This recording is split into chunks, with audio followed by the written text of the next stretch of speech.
Good morning, everyone. Good morning. For those who don't know me, my name is Kenneth Reed. Normally I'm from South London, but I'm asked to give this sermon today for the young adult service.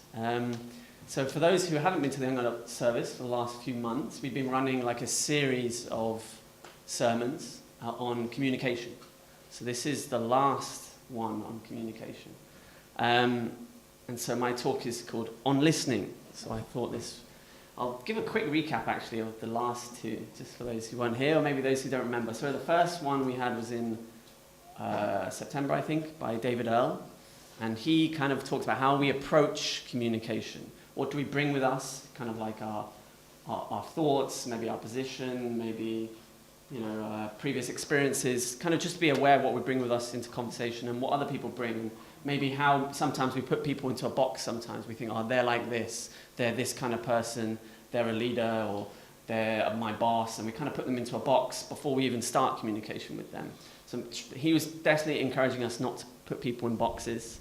And then also kind of whenever we communicate, to have the other person's best interest at heart, I think, and try and assume that they have the same for you in some ways. So that's what he talks about. And then last month, Simon Cooper gave the sermon, and he talked about finding our voice. And he talked about how we can grow so that we can be people of influence, people can want to listen to us, and how our speech and our voice can really create the world around us. And he really encouraged us to think before we speak, and have purpose to our speech, so that we can kind of speak out powerfully and really look into ourselves, how we're all original and unique, and that we have something to share.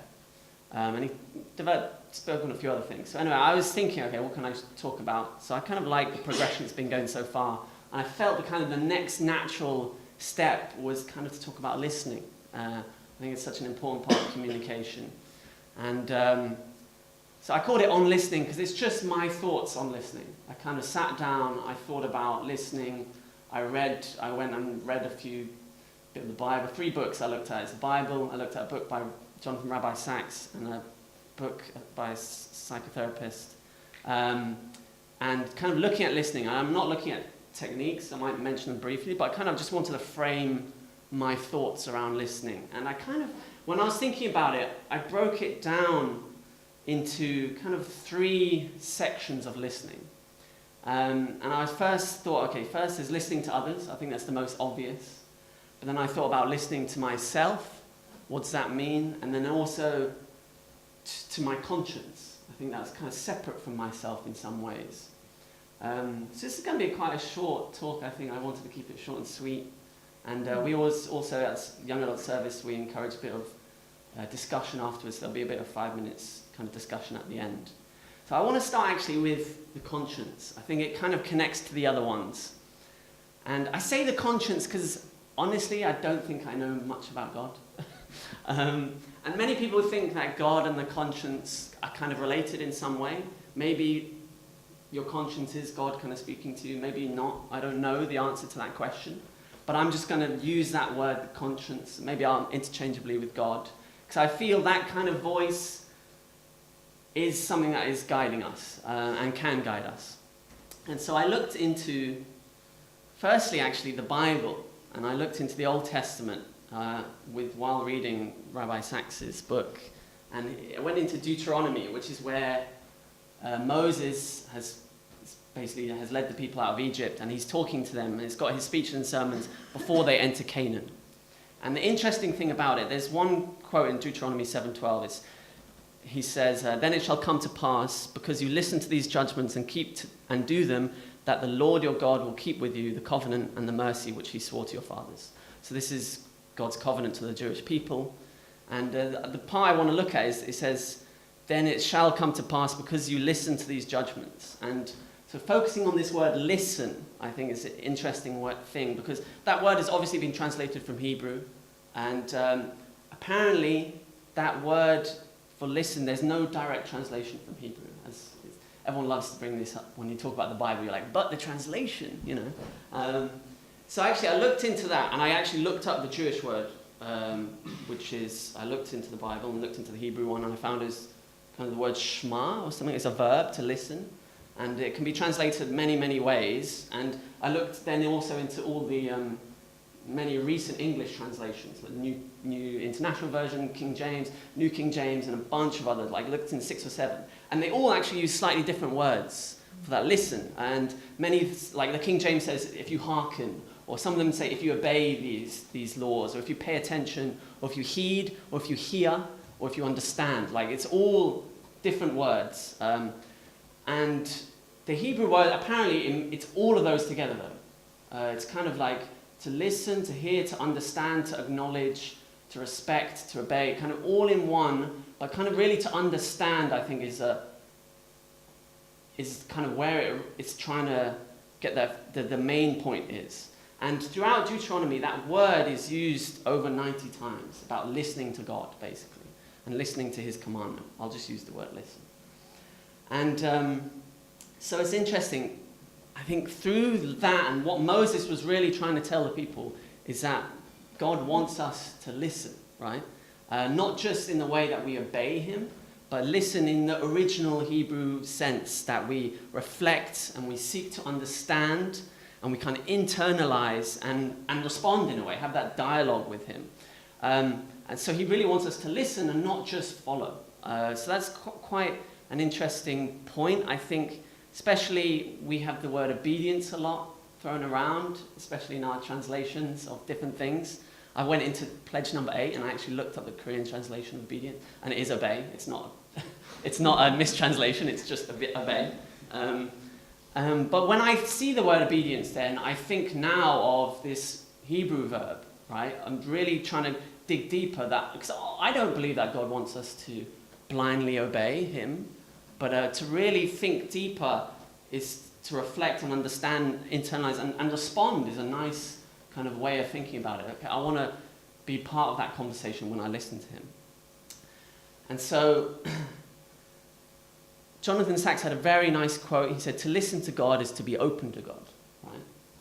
And I think when I'm talking about the conscience is kind of, I would say, yeah, I wouldn't use the word listen to God or listen to your conscience. I would say listen for God, listen for your conscience. Because I think many times it's not that we're trying to follow it, but we have to just actually try and be aware of what are we trying to listen to, right? Trying to have that kind of quietness within ourselves sometimes that we can listen for it, right? Listen for what it's trying to tell us, what our conscience is trying to guide us what to do. And I think kind of through reading that part of the Bible, I kind of got the sense that listening is kind of a key virtue in spiritual life, right? As we try and listen for that small voice, as we try and listen to our conscience, to what is right. And then also, I guess, recognizing that many times that wisdom, words of encouragement, words of reason, actually come from unexpected places and unexpected people, right? And but we have to be there and we have to be listening for it. If we're not actively listening for it and acknowledging that that voice or that guidance or that inspiration can come from others, not just from inside, then we'll miss it, right? So it's not just learning to listen to our conscience, right? But also learning to listen to other people, I think. Listening for what, when they have something to share. And then also listening to really understand people, I think. Because to really understand someone, you have to listen to their story, right? And I was thinking about this. I was thinking, we get a lot of secondhand knowledge from media, from reports, from journalists, from anything, right? If you're trying to find out about something, you read about them. But to really understand, those are good sources. But if you personally had a very deep interest in a certain subject, the best thing is to go and talk to those people yourselves, right? It's to really listen. Then you can fully understand because you're hearing it from the source. So I think my understanding of that is kind of connected to first listening for our conscience, but then also listening for that inspiration through others. So before I move on to listening to others, I kind of also want to bring in listening to yourself. So what is listening to yourself? This was an interesting point I was thinking about. I think many times we have like a critical voice in our mind, like self-criticism. I don't think that's listening to yourself. That's kind of a negative aspect. But in this, I was reading the psychotherapist's book, and one point that I really liked, he said, thinking is listening to yourself, right? True thinking, right? Not just daydreaming, but actually active thinking, where you have kind of an internal dialogue between maybe two or more different viewpoints, something you're really kind of trying to work an answer for, right? If you have big decisions in your life to make, or you're struggling, you're going through some difficult things, actually sitting down and having that internal dialogue where you clearly lay out, okay, these are the 2 or 3 different ideas I'm struggling with, or different viewpoints that are conflicting, and actually sitting down and going through that dialogue between those viewpoints, right? And it's actually quite a demanding thing to do, right? Is to really truly think and clearly understand and speak and listen to ourselves internally, right? So this point is one aspect, but this point is another aspect, and maybe they even conflict, and we have to work out that kind of internal conflict, right? We have to pit these views against each other, and that's not easy because, yeah, we come to some kind of conflict. The only easier thing than thinking and getting through that conflict is not thinking, right? But that's not solving anything, in a sense, if you have an issue or decision to make. That's just putting it off, right? And it definitely involves, I guess, negotiation and compromise with ourselves, right? When we have these kind of different viewpoints. And we have to be really ready to adjust our thoughts and our perceptions of our world, of our viewpoint, right? When we kind of have that deep internal dialogue. And why do we want to do that? It's because, again, I think we don't just want to follow. We don't want our lives to be on a straight railroad road that's pre-written for us, and we're just going to do whatever we feel or whatever comes to us. But we want to kind of have that, I guess, that really clear decision-making in our own lives. And I think the biggest thing which you have to do while having these kind of internal dialogues is having that real honesty with yourself, right? Because many times we want to do one thing, we know what's right, or we're not sure what's right, but we have a kind of a bias, and we kind of set these two arguments against each other, but we kind of already know which one we want to choose. We kind of set a straw man, and we kind of match it against a weak opponent in our head, so we don't have to change our minds, right? And in a way, though, we're just hiding from the truth, right? We're hiding from what's real, and really having that, honest conversation with yourself, honest internal dialogue, is where we can find those answers.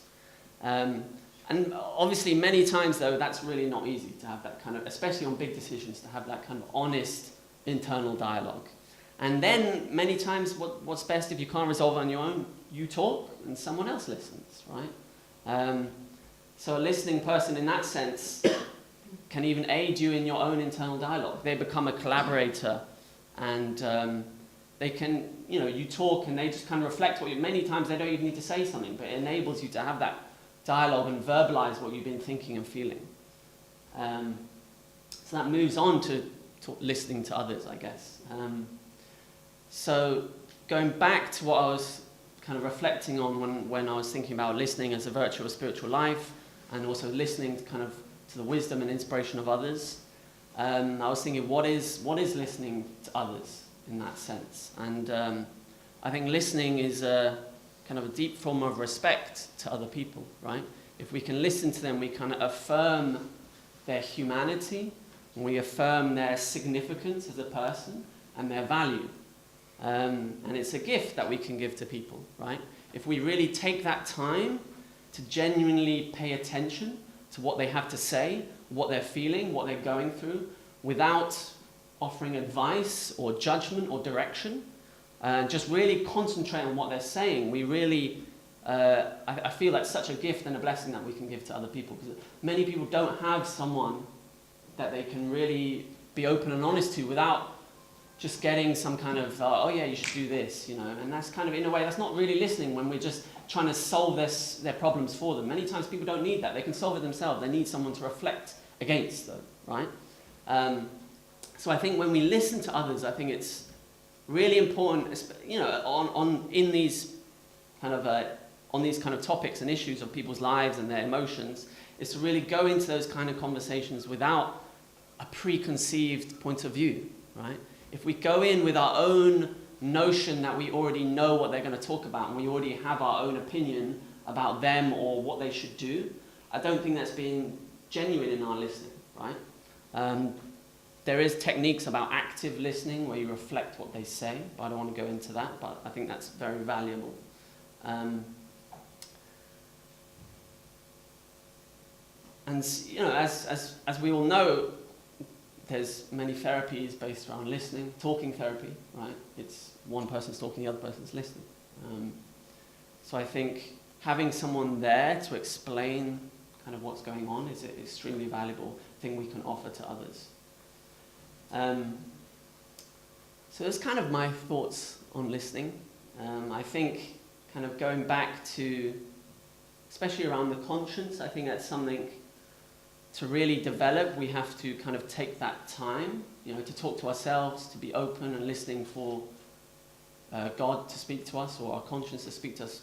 It really takes kind of that time to hear that kind of very still and small voice. I don't think it's an obvious thing. But I think through, especially also then moving on to listening to others, I think also taking that time for others to really do that is something that is a really an amazing offering we can make, and just to really be there for others, they can really feel that value and that significance I was talking about. So yeah, that was kind of a short summary of what I was thinking about listening. I have some small questions that we would like maybe just to discuss with someone next to you, some ideas. And so the first one it'll be on there. The first one will be, what is the relationship between God and our conscience, if any? If you think there's some kind of relationship there. And then of the three aspects of listening which I spoke about, to others, to ourselves, and to our conscience, which do I do best and which maybe I need to improve on more? So we'd like to take maybe 5-6 minutes for that. Thank you.